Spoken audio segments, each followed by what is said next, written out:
companion animal nutrition, where we are trying to extend the quality and quantity of life, versus food animal nutrition, where we are simply trying to get them big, get them slaughtered, get paid. We got to get paid. So we're not really looking at longevity when we're looking at food animal nutrition. So very, very big difference between the two. Now, when we are looking at our adult and mainly our senior cats and dogs, what we are trying to achieve is something called maintenance. And what maintenance is where we are providing the correct amount of nutrients based on the amount of energy being used. We're using this much energy, we're taking in this much energy, we're not gaining weight, we are not losing weight. We are doing what? Maintain. But what we're going to be looking at now are things that can affect the amount of energy that our patient is using. Things that might cause them to need more energy or less energy, and we're going to have to tailor the nutritional program to match. Some things like body temperature regulation, extreme heat, extreme cold. Takes a lot of energy to regulate your body temperature. So suddenly, the energy I need is doing this. What has to happen to provide maintenance? I need to provide more energy. Because if I don't, I start pulling stuff out of the storage unit to make up the difference. And that's going to cause me to do what? Lose weight. And then by definition, that's not maintenance. Energy for internal work. Even when you're asleep, your body uses energy. Your heart is beating, your lungs are inflating, your blood is oxygenating. We have minimal movement, which are going to be movements that you're not even consciously aware of. Your body is never completely still. The only, well, actually, not even after you're dead. Even after you're dead, your body doesn't sit still. It's still just a moving away. Oh yeah, your body moves quite a bit when you're dead. Like, do what? you might poop. Like once you die, you might poop. Oh yeah, you're gonna poop. Well, what if there's like you don't have anything to poop? Oh, you do.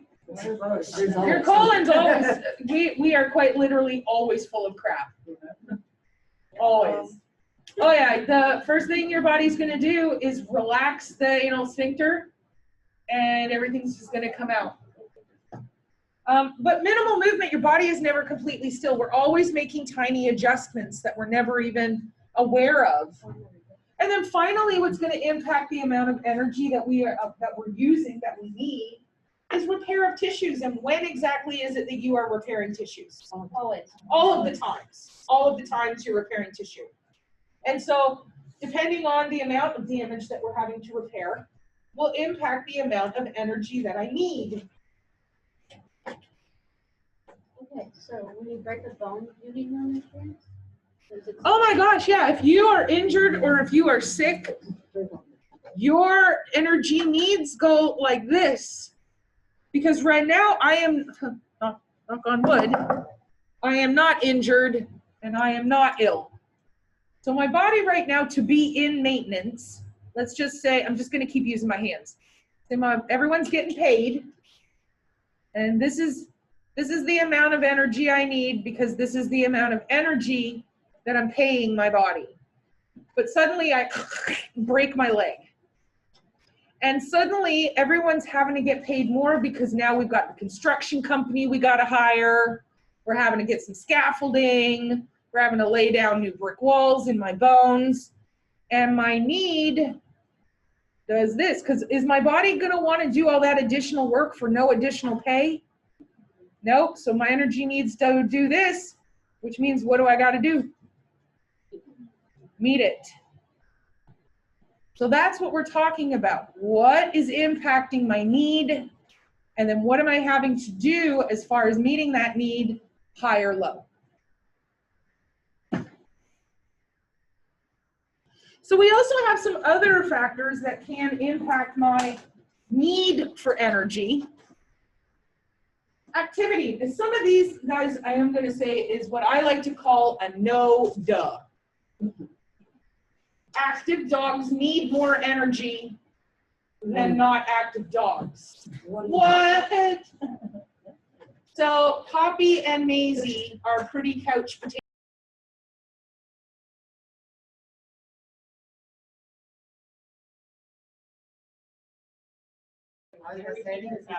Sorry, guys. I don't know what happened there. No, there's no Ethernet.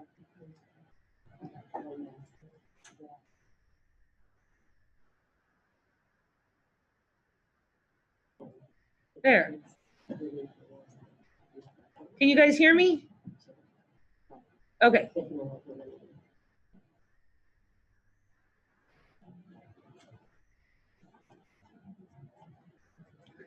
So yeah, Poppy and Maisie, they go out in the morning, they come back in, eat their breakfast, probably go back to bed. And then I'm here all day. And then I get home, I let them out, they tear around the backyard for 5 or 10 minutes. And then immediately come back in and then take a nap. And then they eat their dinner. I take them outside, I run around the backyard with them, and then they go to bed. That's it. That's their life. So that compared to an animal that is incredibly active. And a lot of our breed standards are going to impact this, right? Like your herding dogs. They have a tremendous amount of energy. So the more active you are, the more energy you're using. We got to tailor it to meet. The weather, as I said, extreme hot, extreme cold, their overall health, and then stress, which is the biggest energy sucker of them all. Stress causes your energy needs to go sky high. We got to meet it. A great example of stress in our patient right down below us. We just got a bunch of new animals on Monday. These animals have been, let's think about this, in the last, let's say, week to 10 days. They've been trapped or relinquished to a shelter where they don't know anybody, and it is very loud and very barky and filled with smells of fear and illness and death. We then put them on another truck and bring them here where 250 people are all looking at them and then poking them with needles. And putting stuff in their eyeballs. I don't know about you guys, but if I was one of them, I would be having diarrhea run down my legs. Terrified. They don't know. They don't know. So what is that going to do to my stress level? Whoa! But that also causes my energy needs to go up. And where we do see compromise is that stress does cause diarrhea. It affects your GI tract. You as students know stress. I don't want to know about your diarrhea, but you do know stress. Diarrhea, I am now removing nutrients before I have a chance to use them. And I'm losing what? Water. Putting me at risk for dehydration. So now I have an animal whose energy needs are up here. And even if that animal is eating, we're not providing the amount of energy that they need because it's just being rushed right through the GI tract. That's where the first week to 10 days that they're here, really important that we get them on a sustainable nutritional support program. I'm going to blow your mind with this one, you guys. Small dogs need less calories than big dogs to maintain their weight. A Chihuahua does not need as much energy as a Great Dane. What? I know. And age. Our young animals are going to need to consume more energy, although they are not technically maintaining, because our young animals are doing what? Growing. But they also use their nutrients far more efficiently. And that's where our young animals, we're really going to need to pay attention to the quality of the food that we're feeding them. We want high digestibility, meaning what? easy for their bodies to break down, and we want high bioavailability, which means what? Their body's using a high percentage of what is broken down.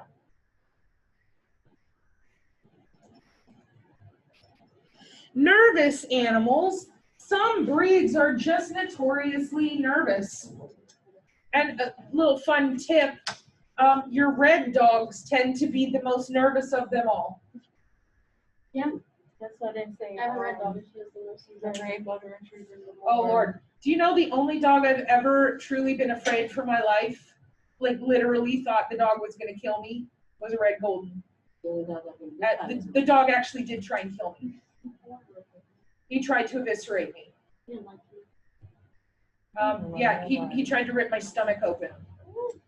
You have a scar? Oh, yeah, exactly. No, thankfully I had kind of one of those premonitions, and I took a step back from the dog as it was lunging towards me, and it grabbed, and I did get a nice, oh Lord, I had a cantaloupe-sized bruise, like terrible, terrible bruise.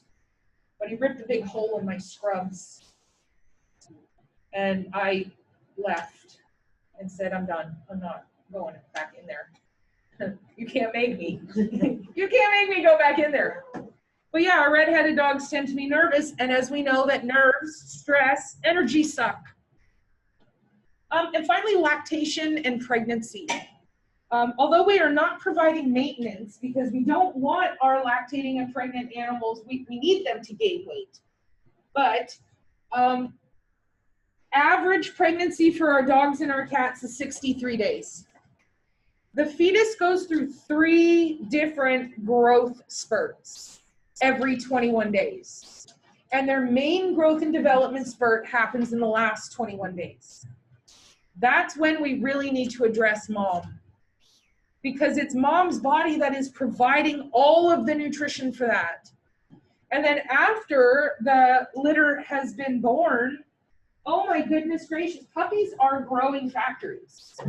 They will double their weight in the first week. Put that into perspective. So we know that a human baby on average is what, like 8 pounds? How long does it normally take to become 16 pounds?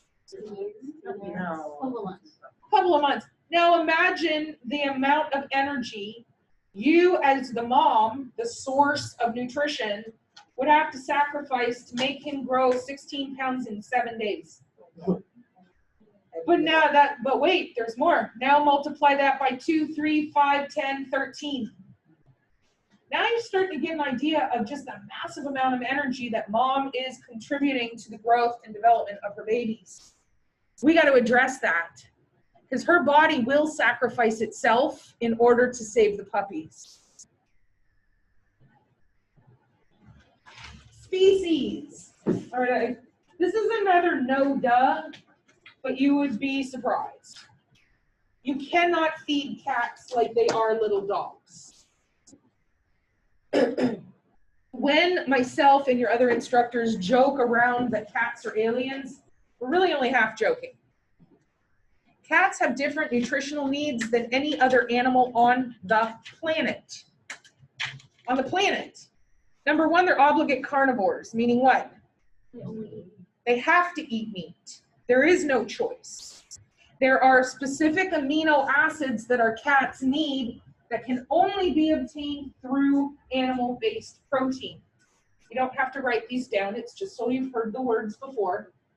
They need an amino acid called taurine, and they need an amino acid called arginine. These two are only found in animal-based proteins. They also are very sensitive to a water-soluble vitamin called niacin. They need higher amounts of vitamin A, and the vitamin A that they take in has to be from animal product. They cannot convert it from the plant-based source. We'll get into all of this in detail. So let's say a parent was dumb and tried making the cat vegan. How long would the cat live? So that's a great question, and my answer is not long. Like a certain, like couple weeks, if that? Well, it kind of depends on the cat. You're probably looking at weeks to months, but you're going to have irreparable liver damage. The liver is going to go down, and then the kidneys are going to go down. And guys, cats don't get along with their kidneys on the best of days. And then you're going to have multi-system organ failure, and then they're going to die. So good luck. So what we don't want to have happen is we as technicians need to educate our owners because, and I know this is one of those, what did we learn? You have the owners that are like, I got a cat. I don't know why I use this voice for my random stupid owner. I don't know why I use this voice for the random stupid owner. I got a cat and I got a dog. And I feel like a country person would be the least likely to make their cat vegan. I don't know. We're not making a vegan. What the hell is vegan? I'm going down to feedlot. Why the holy heck do I gotta buy 2 bags of food? I'm gonna buy that 40-pound bag and I just feed them both out of the same one. Dog food, cat food, all same to me. People are stupid. I've had it happen in clinic. I know you're looking at me like I am being a ridiculous, cheeky monkey. I've had it happen. Without taurine. Cats go blind, they go into heart failure, and they die. It's okay if they eat it as like a snack.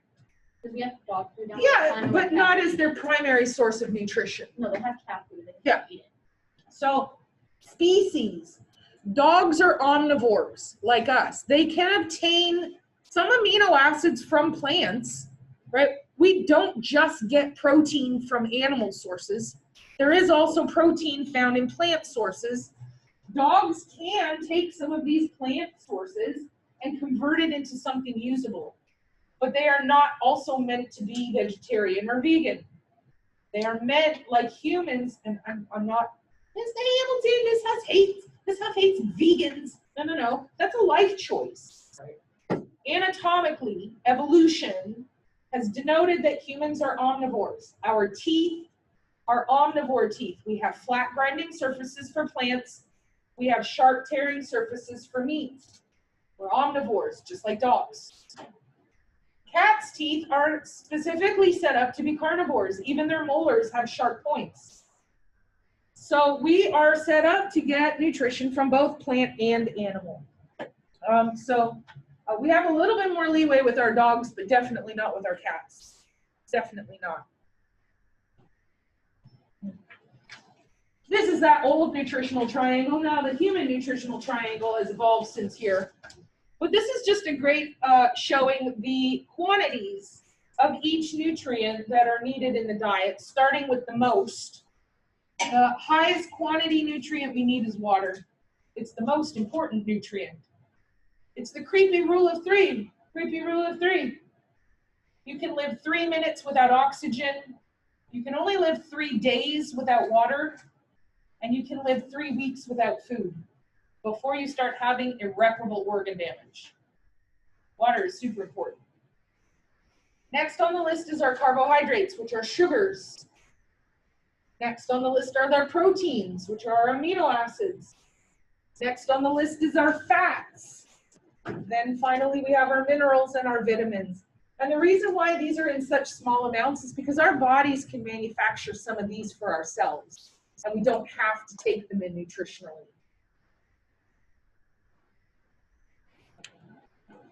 Carbohydrates are broken down into simple sugars. Our fats are broken down into triglycerides, excuse me, triglycerides and fatty acids. And proteins are broken down into amino acids. Excuse me. So what we're looking at are what Legos are making each of these. Monosaccharide, simple sugar are the Legos making up carbs.